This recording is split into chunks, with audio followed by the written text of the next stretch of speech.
بخاری کی اس حدیث میں آتا ہے کہ عبداللہ بن عباس کا جب یہ قول بیان کرتے ہیں حضرت سعید ابن جبیر، تو ان کو بعض تبع تابعین کہتے ہیں کہ جب ہم لوگوں سے یہ بیان کرتے ہیں نا کہ اس سے مراد خیر کثیر ہے، تو لوگ کہتے ہیں کہ نہیں، الکوثر سے مراد جنت کی ایک نہر ہے الکوثر۔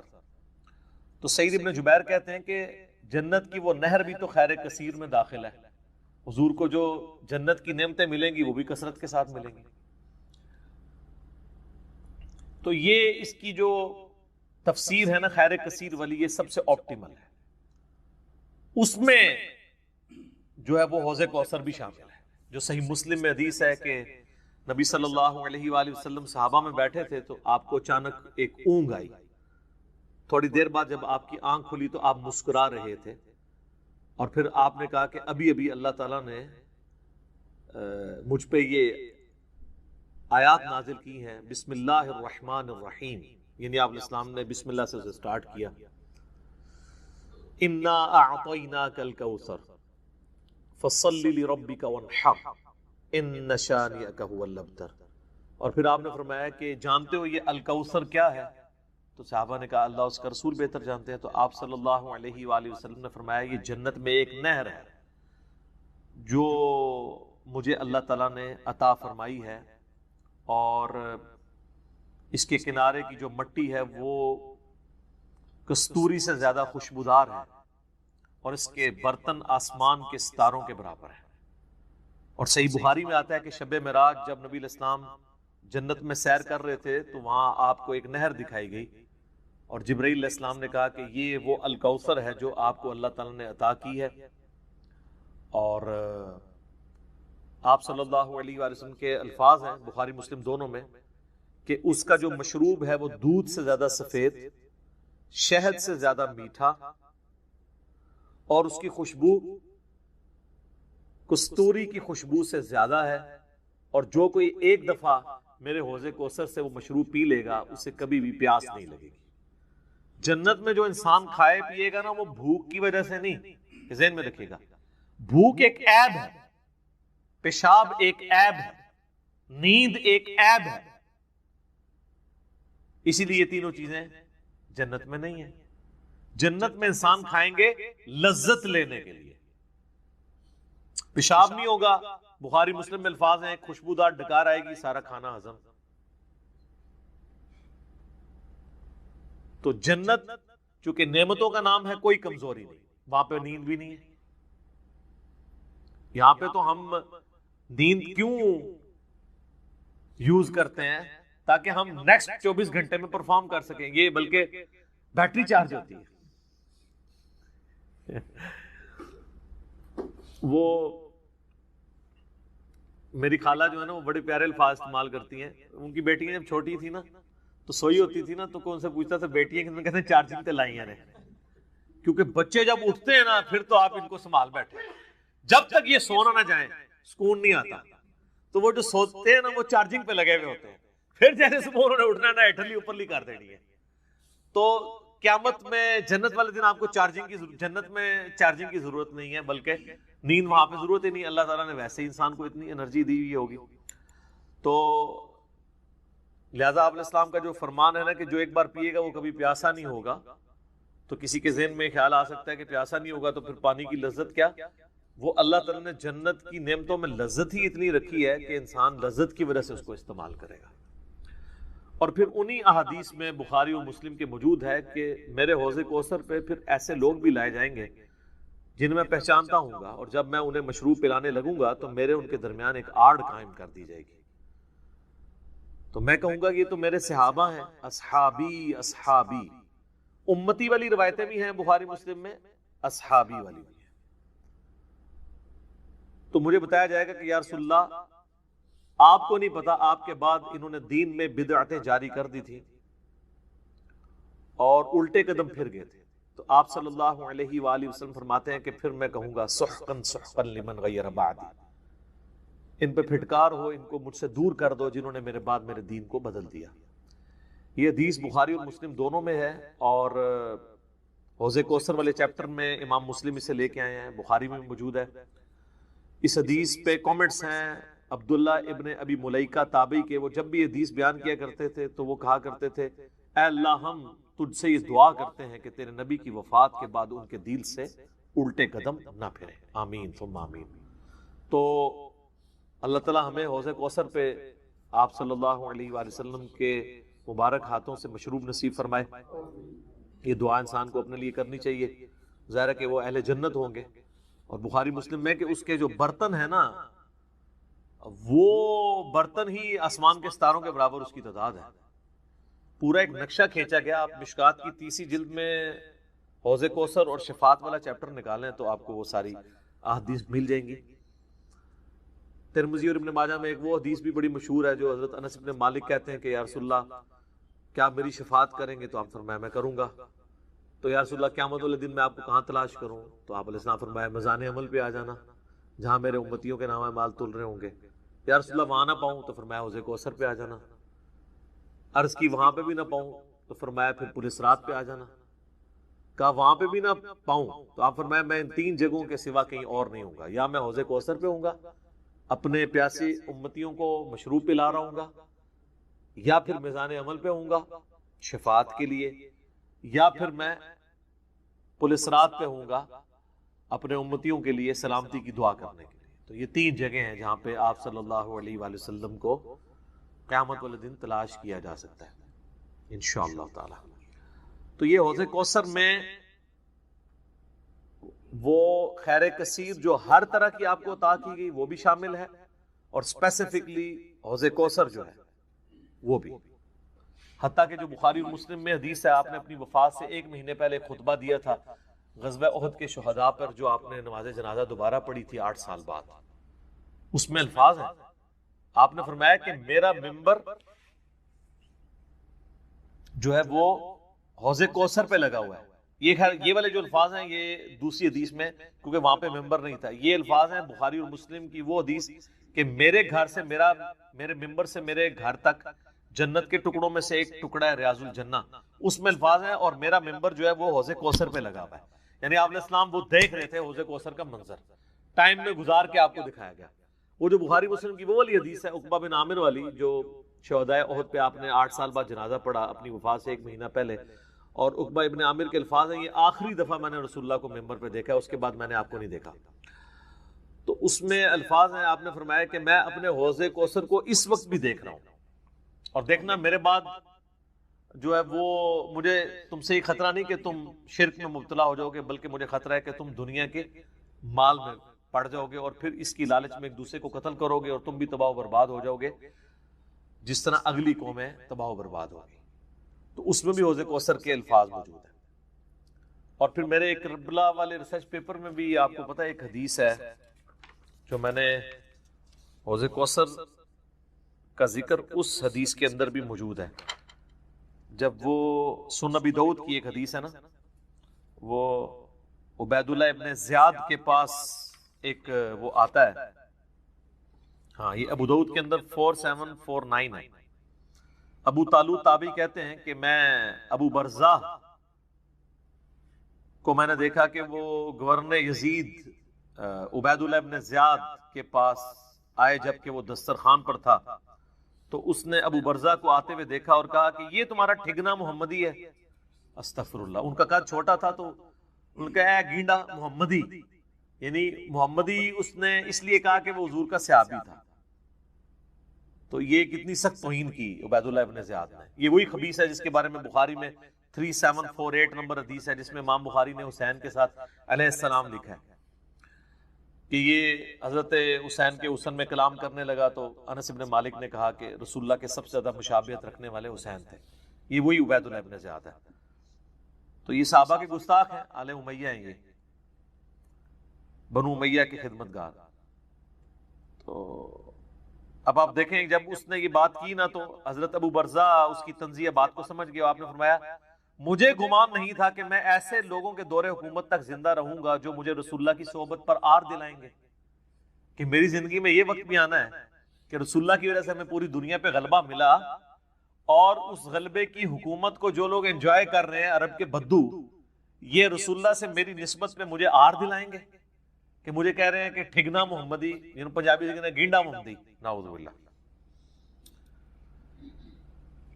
تو اب اس نے فوراً پینترا بدلا، وہ کہنے لگا کہ محمد صلی اللہ علیہ وسلم کی صحابیت تمہارے لیے باعث زینت ہے، آر کا سبب نہیں. پھر کہنے لگا کہ میں نے تمہیں اس لیے بلوایا ہے کہ تم سے حوض کوثر کے بارے میں پوچھوں، کیا تم نے رسول اللہ سے اس کے بارے میں کچھ سنا ہے؟ تو ابو برزہ نے فرمایا ہاں، نہ ایک بار، نہ 2 بار، نہ 3 بار، نہ 4 بار، نہ 5 بار، میں نے کئی مرتبہ رسول اللہ صلی اللہ علیہ وآلہ وسلم سے حوض کوثر کے بارے میں سنا، اور جو حوض کوثر کو نہ مانے اللہ تعالیٰ اسے اس کا پینا نصیب ہی نہ فرمائے. اور پھر سیدنا ابو طالوت کہتے ہیں کہ سیدنا ابو برزہ رضی اللہ تعالیٰ عنہ غصے کی حالت میں وہاں سے تشریف لے گئے. انہوں نے بدعا دی کہ جو حضور کے حوض کوثر کو نہیں مانتا اللہ تعالیٰ اس کو حوض کوثر نصیب ہی نہ کرے. تو حوض کوثر جو ہے ایک ریالٹی ہے، اور قیامت والے دن کی چند بڑی ایکٹیویٹیز جو انسان کے لیے تسکین کا باعث ہیں، ان میں سے ایک عرش کا سایہ، اسی طریقے سے یہ حوض کوثر بھی ہے. اس گرمی کے اندر اللہ تعالیٰ کی نعمتوں میں سے بڑی نعمت ہے، ہم سب کو نصیب فرمائے، آمین ثم آمین. ٹھیک ہو گئی؟ اب میرے بھائیو جو یہ آیت مبارکہ آ رہی ہے نا، سورۃ النساء کی آیت نمبر 48، یہ متقاضی ہے کہ ہم بقیہ ساری گفتگو اسی کانٹیکسٹ میں کریں. یہ قرآن حکیم کی اگر میں کہوں نا سب سے کریٹیکل آیت ہے، تو میرا یہ دعویٰ غلط نہیں ہوگا. کائنات کی سب سے بڑی حقیقت کو آشکار کرنے والی یہ آیت مبارکہ ہے، تو یہ میرا دعویٰ غلط نہیں ہوگا. سورۃ النساء کی آیت نمبر 48 سورۃ النساء میں 2 دفعہ ریپیٹ ہوئی ہے، تھوڑے سے الفاظ کے فرق کے ساتھ. ایک 48 نمبر پہ اور اس کے بعد 116 کے اوپر جا کے یہ آیت آئے گی. شروع کے الفاظ سیم ہیں، بعد والے جو ہیں وہ تھوڑا سا فرق ہے. میں وہ دونوں آیات پڑھ دیتا ہوں اور اس کے اوپر پھر انشاءاللہ تفصیلی ڈسکشن کرتے ہیں. پہلے اس آیت مبارکہ کو ہم پڑھ لیں. ان اللہ لا یغفر ان یشرک بہ، بے شک اللہ اس گناہ کو تو کبھی معاف نہیں کرے گا کہ کوئی شخص اس حال میں اللہ کے حضور قیامت کے دن پیش ہوا کہ وہ دنیا میں شرک کرتا ہوا. دنیا میں معاف کر دے گا اگر کسی نے معافی مان لی، یہ آخرت کی بات ہو رہی ہے. وَيَغْفِرُ مَا دُونَ ذَلِكَ لِمَن يَشَاءُ، اس کے علاوہ جتنے بھی گناہ ہیں جس کے لیے چاہے گا معاف کر دے گا. وہ بھی اوپن لائسنس نہیں ہے، جس کے لیے چاہے گا معاف کر دے گا، لیکن امید ہے کہ وہ قابل معافی ہیں. لیکن شرک ایسا گناہ ہے جو اللہ بھی معاف نہیں کرے گا. اب کوئی کہے کہ جی اللہ کی یہ قدرت کی نفی نہیں ہو جاتی، ان اللہ علی کل شیء قدیر ہے، تو اللہ یہ کیوں کہہ رہا ہے کہ میں شرک بھی معاف نہیں کروں گا؟ اللہ تو شرک معاف کر سکتا ہے، ہم یہ جملہ بھی نہیں بولیں گے کہ کر سکتا ہے. اس لیے لا تبدیل لکلمات اللہ، جو اللہ کی وعیدیں ہیں نا وہ اللہ کے فیصلے ہیں. یہ بہت سخت معاملہ ہے، اللہ کے کلمات نہیں بدلتے. تو اللہ تعالیٰ نے یہ اپنی ڈیسٹنی میں چیز مقرر کر دی ہے کہ میں نے مشرک کو کسی صورت بھی بخشنا نہیں ہے، اس کے لیے جنت نہیں ہے. ہاں اس کے علاوہ کوئی گناہ ہے وہ جس کے لیے چاہے گا معاف کر دے گا، اور وہ بھی اوپن لائسنس نہیں ہے. اور اس میں آپ کو ایک گناہ کے حوالے سے بتا دوں، سنن نبی داؤد میں حدیث ہے، نبی صلی اللہ علیہ وآلہ وسلم نے فرمایا کہ 2 گناہ ایسے ہیں جو اللہ تعالیٰ کبھی معاف نہیں کرے گا، باقی ہر گناہ معاف کر دے گا. ایک شرک اور دوسرا کسی مؤمن کا قتل ناحق. یہ جو اس میں ایک اشارہ تھا نا کہ اس کے علاوہ ہر گناہ چاہے گا، جس کے لیے چاہے گا معاف کر دے گا، تو اس کا کیا مطلب ہے؟ جس کے لیے نہیں چاہے گا نہیں معاف کرے گا. تو اس میں بھی اشارہ موجود ہے، کوئی ایسی چیز بھی ہے کہ جو اللہ تعالیٰ جس پہ گرفت کر سکتا ہے، اور وہ ہے قتل ناحق کسی مؤمن کا. تو اب مجھے بتائیں، جنہوں نے حسین ابن علی اور ان کے ساتھیوں کو ناحق قتل کیا، وہ کس امید پہ بیٹھے ہوئے ہیں؟ اور ان کو جنت کی جھوٹی خوشخبریاں سنانے والے کس امید پہ بیٹھے ہوئے ہیں؟ سوچنے والوں کے لیے یہ چیز کافی ہے. سنن نبی داؤد کی حدیث. وَمَن يُشْرِكْ بِاللَّهِ، اور جس نے اللہ کے ساتھ شرک کیا، فَقَدِ افْتَرَىٰ إِثْمًا عَظِيمًا، تو اس نے بہت بڑا جھوٹ اللہ تعالیٰ کے اوپر باندھ دیا، بہت بڑا گناہ کا کام اس نے کیا جس نے شرک کیا۔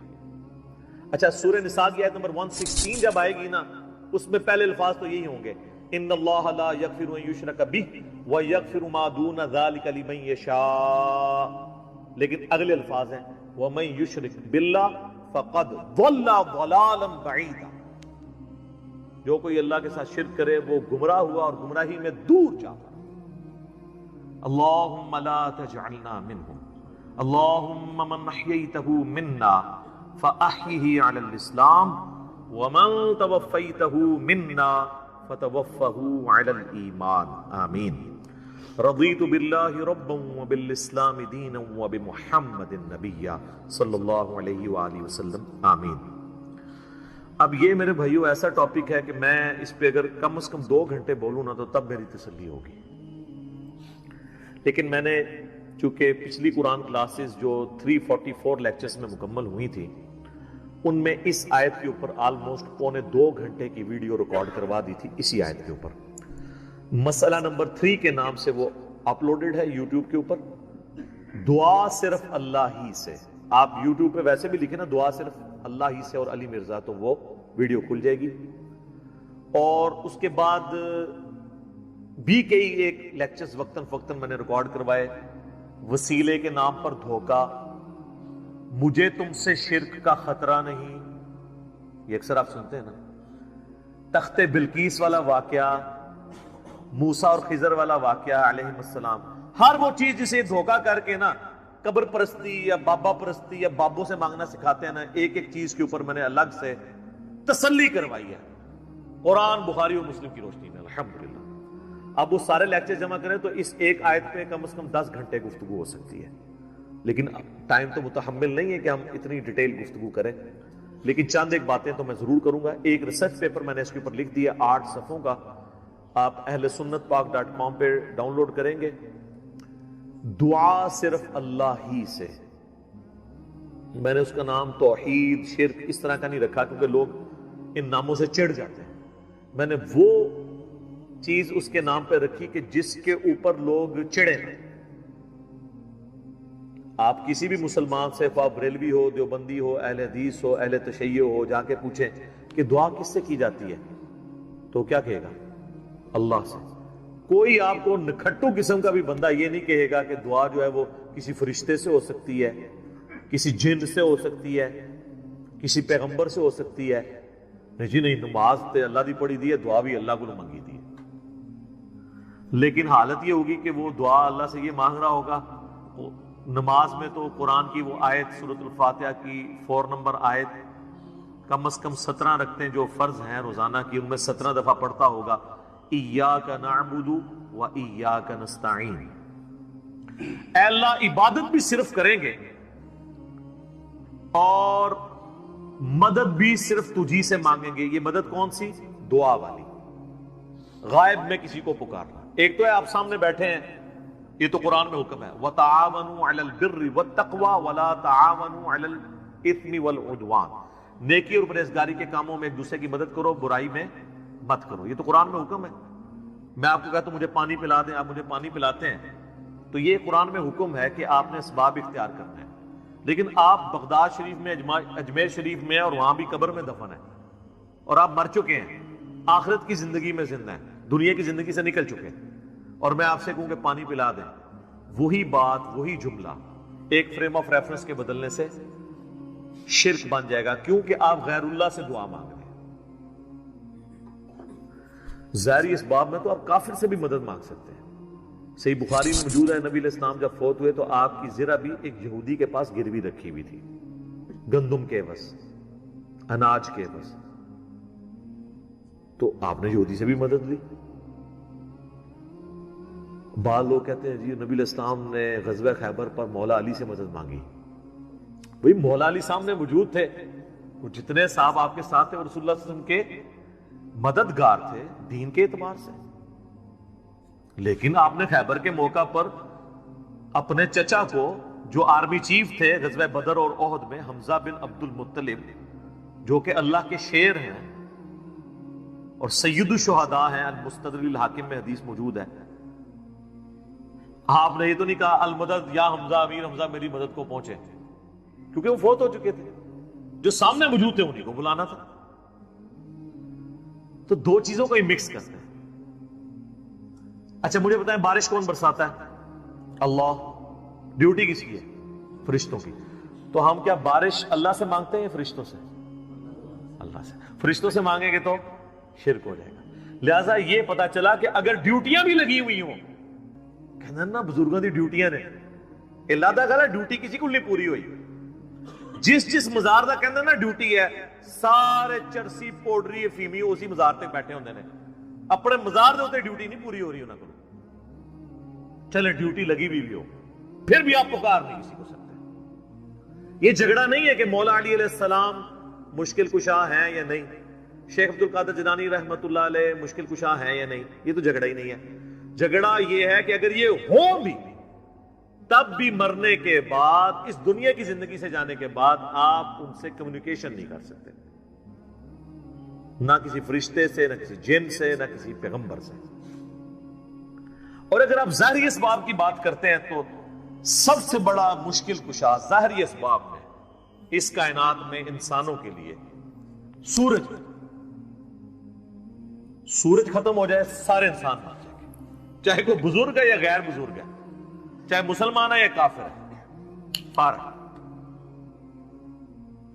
سورج ختم، زمین اپنی نباتات نہیں پیدا کر سکتی فوٹو سنتھسس کے ذریعے جو کرتی ہے.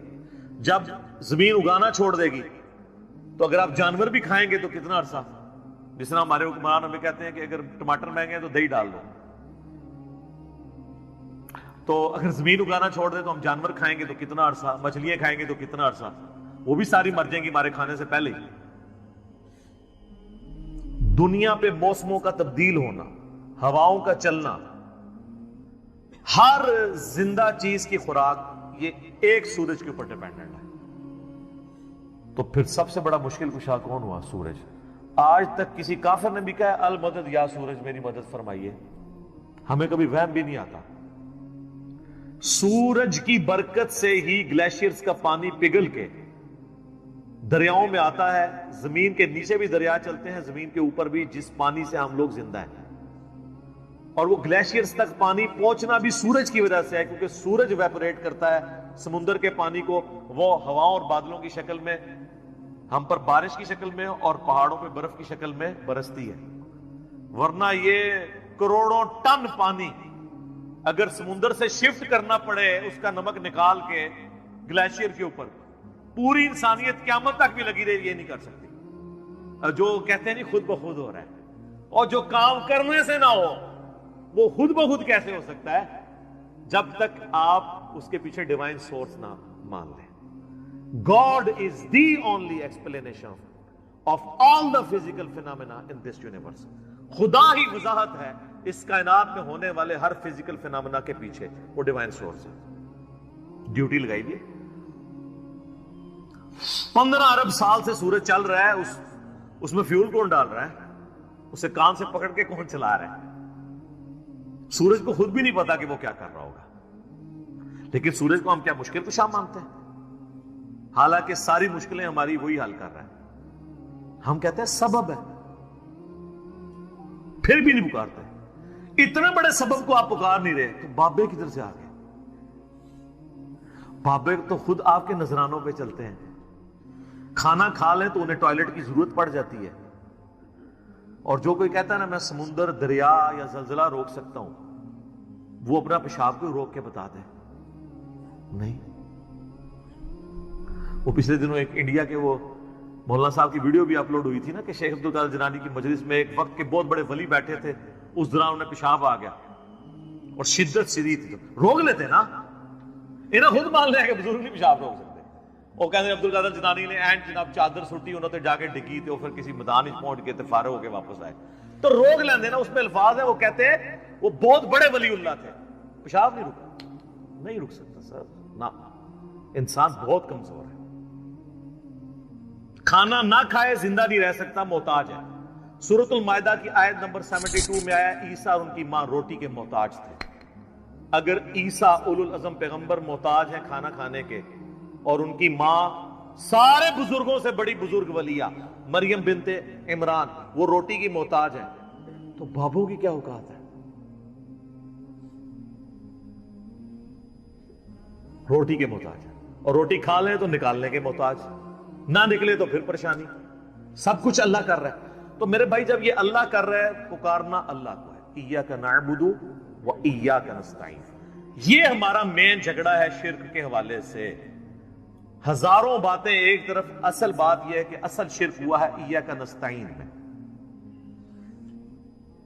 عبادت کی کوئی شکل، نماز، روزہ، حج، زکوٰۃ، نظر، نیاز، سب اللہ کے لیے، سب دیتے بھی اللہ کے لیے.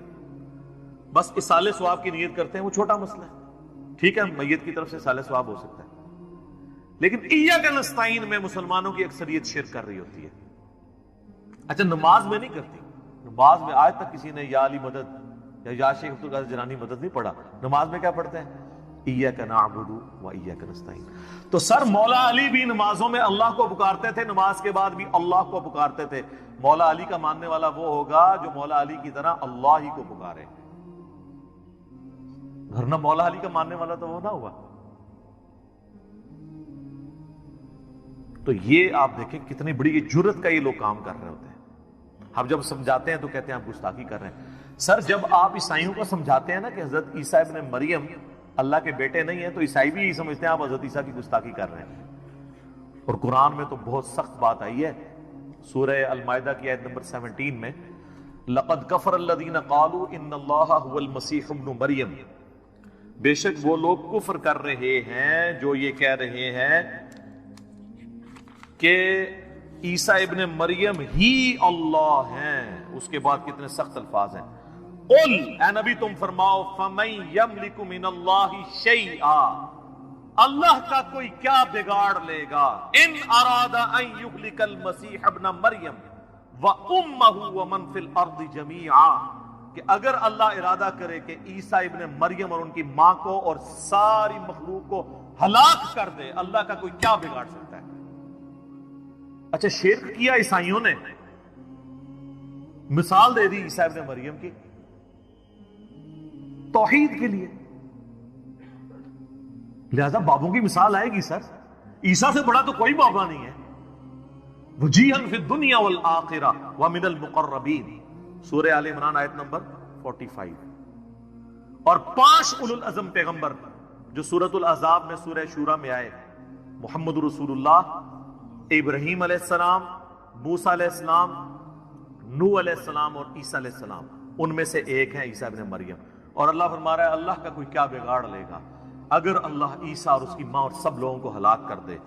وَلِلَّهِ مُلْكُ السَّمَاوَاتِ وَالْأَرْضِ، بادشاہت تو آسمان اور زمین کی اللہ کی ہے. وَمَا بَيْنَهُمَا، اور جو کچھ اس کے درمیان ہے اس کا مالک بھی اللہ ہے. يَخْلُقُ مَا يَشَاءُ، جو چاہتا ہے پیدا کرتا ہے. عیسیٰ کو بھی اس نے پیدا کیا، یہ اس کی مخلوق ہے. That's all، جس طرح اور مخلوقات ہیں. ایک اور تحفہ لے لیں. صحیح بخاری میں حدیث ہے انٹرنیشنل نمبر کے مطابق 969. ابن عباس رضی اللہ تعالیٰ عنہما کہتے ہیں کہ نبی صلی اللہ علیہ وآلہ وسلم نے فرمایا اللہ تعالیٰ کو ان 10 دنوں میں، یعنی یہ جو پورا عشرہ ہے 1 ذوالحجہ سے 10 ذوالحجہ تک، ان 10 دنوں میں کیے گئے اعمال سے بڑھ کر کوئی عمل نہیں ہے. ایک صحابی نے عرض کیا یا رسول اللہ صلی اللہ علیہ وآلہ وسلم، کیا اس میں نیکیاں کرنا جہاد سے بھی افضل ہے؟ تو آپ صلی اللہ علیہ وآلہ وسلم نے فرمایا ہاں، اللہ کی راہ میں جہاد کرنے سے بھی افضل ہے، سوائے اس شخص کے کہ جو جان اور مال لے کر اللہ کے حضور جہاد کے لیے گیا اور وہ زندہ سلامت واپس نہ آیا، نہ اس کی جان واپس آئی نہ مال، سب کچھ ہی لٹ گیا. صرف وہ شخص فضیلت میں آگے سے بڑھے گا. صرف جہاد کرنے والا بھی ان 10 دنوں میں نیکیاں کرنے والے سے بڑھ نہیں سکتا. صحیح بخاری 969. اور اسی حدیث کا ایک طریق جو ہے مسند احمد میں ہے انٹرنیشنل نمبر کے مطابق 6154، مصنف ابن ابی شیبہ میں 13919، انٹرنیشنل نمبر کے مطابق ابن عمر سے. اس میں بھی یہ الفاظ ہیں، اس میں آگے الفاظ ہیں کہ ان دنوں میں اللہ تعالیٰ کی کثرت کے ساتھ تکبیر، تحلیل اور تحمید بیان کرو. تکبیر کہتے ہیں اللہ اکبر کہنے کو، تحلیل کسے کہتے ہیں لا الہ الا اللہ کو، اور تحمید حمد بیان کرنے کو الحمدللہ. اور یہ دیکھیں ہماری جو تکبیرات جس پہ سنی شیعہ سب کا پوری امت کا اجماع ہے جو عملی تواتر سے ٹرانسفر ہوئی ہیں ان میں یہ تینوں چیزیں آتی ہیں. اللہ اکبر اللہ اکبر کیا ہو گیا تکبیر, لا الہ الا اللہ تحلیل, واللہ اکبر اللہ اکبر وللہ الحمد, تینوں چیزیں آ گئی نا. تو یہ تکبیرات اس میں بلند کرو. اور اس میں سنت ہے کہ آپ عید کے اوپر میرا کلپ ہے عید کی نماز کا طریقہ, اس میں میں نے ڈیٹیل سے بتایا کہ آپ نے بڑی عید کے لیے جب جانا ہے بلند آواز سے تکبیرات بلند کرتے ہوئے جائیں, اور چھوٹی عید کے لیے آہستہ آواز میں بالی تکبیرات بلند کی جائیں. اور یہ جو حدیث ہے بخاری کی 969, اس کی ہیڈنگ میں امام بخاری لے کے آئے ہیں کہ ابن عمر اور ابو ہریرہ رضی اللہ تعالی عنہما بازار میں ان 10 دنوں میں جاتے تھے اور بلند آواز سے تکبیرات پڑھتے تھے, اللہ اکبر لا الہ الا اللہ اللہ اکبر وللہ الحمد, تاکہ لوگ بھی یعنی تکبیرات پڑھیں, یعنی تکبیر ہی تکبیر ہر طرف بلند کی جاتی تھی. اور اسی ہیڈنگ میں امام بخاری 969 کے اوپر ہیڈنگ میں لے کے, آپ پی ڈی ایف میں دیکھیں گے نا تو آپ کو امام بخاری کے باب کی ہیڈنگز تعلیقاً روایتیں مل جائیں گی, جن کی صحیح اسناد مصنف عبد الرزاق اور مصنف ابن ابی شیبہ میں بھی آپ کو, اور سنن کبری البیہقی میں. یہ 3 مین کتابیں ہیں صحابہ کے آثار کی جن میں آپ کو مل جائیں گی انشاءاللہ. تو امام بخاری لے کے آئے کہ امام محمد بن علی بن حسین, یہ نام ہے امام باقر کا جو امام جعفر کے والد تھے, امام محمد بن علی بن حسین بن علی. امام باقر کے بارے میں المتوفا 114 ہجری کہ وہ نوافل کے بعد بھی تکبیرات کو بلند کیا کرتے تھے ان 10 دنوں میں, یعنی نماز پڑھنے کے بعد بھی وہ سنتوں کے بعد, ایک تو فرض کے بعد بھی کرنی ہے, وہ روایت بھی آ گئی ہے المصنف ابن ابی شیبہ میں انٹرنیشنل نمبر کے مطابق 5631 ہے کہ مولا علی علیہ السلام رضی اللہ تعالیٰ عنہ, ان کے بارے میں آتا ہے کہ آپ رضی اللہ تعالیٰ عنہ 9 ذو الحجہ کی فجر سے لے کر 13 ذو الحجہ کی عصر تک ان تکبیرات کو بلند کیا کرتے تھے, جو ساری امت کرتی ہے. آپ دیکھتے ہیں نا کہ 9 ذو الحجہ, اور وہ یوم عرفہ سعودیہ والے کے مطابق نہیں کر رہے ہوتے ہیں, ہم اپنے مطابق کر رہے ہوتے ہیں. اللہ اکبر لا الہ الا اللہ اللہ اکبر وللہ الحمد کم از کم ایک دفعہ پڑھیں فرض کے بعد. اور امام باقر کے بارے میں آ رہا ہے امام بخاری لے کے آئے کہ وہ نوافل اور سنتوں کے بعد بھی پڑھا کرتے تھے. اچھا, المصنف ابن ابی شیبہ میں آپ اگر تکبیرات والا چیپٹر نکالیں نا, جس سے میں نے یہ روایت مولا علی کی بیان کی, اس میں آپ کو 3 طرح کی تکبیرات ملیں گی, تینوں ہی سنت ہیں کیونکہ صحابہ اور تابعین سے ثابت ہیں.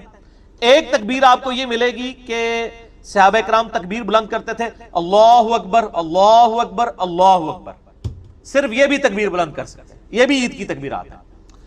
دوسری تکبیر جو مشہور ہے اللہ اکبر لا الہ الا اللہ واللہ اکبر وللہ الحمد.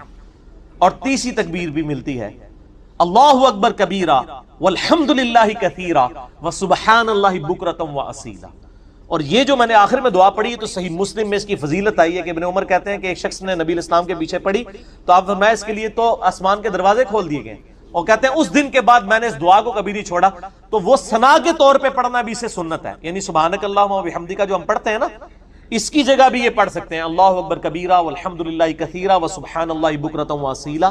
یہ واو کے بغیر بھی ثابت ہے, واو کے ساتھ بھی ہے اللہ اکبر کبیرہ الحمد للہ کثیرہ سبحان اللہ بکرۃ واصیلا.